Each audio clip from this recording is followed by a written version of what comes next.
আচ্ছা, আপনারা বোলতা বা বোলতার শাক দেখেছেন? আমি আশা করছি গ্রাম বাংলার মানুষজন ভালোভাবে এটাকে চেনে, কিন্তু শহরাঞ্চলের মানুষজন হয়তো তুলনামূলক একটু কম চিনতে পারে। এই যে হলুদ রঙের, কামড়ে দিলে হেব্বি জ্বালা করে।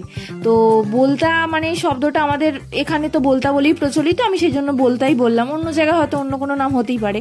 তো ব্যাপারটা হচ্ছে, আমার যে বাগানটা আছে না, সেই জবা গাছে, একটা জবা গাছে 3টে মানে চাক করেছে। প্রথমে জানতাম 2টো, ভাঙতে গিয়ে দেখি ও বাবা 3টে।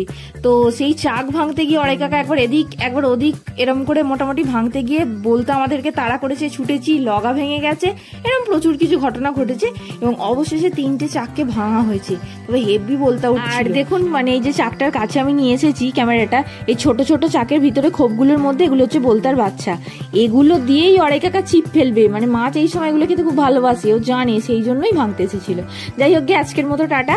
আপনারা প্লিজ লাইক, শেয়ার, সাবস্ক্রাইব করে আমার পাশে থাকবেন। অনেক অনেক ধন্যবাদ, ভালো থাকবেন, থ্যাংক ইউ।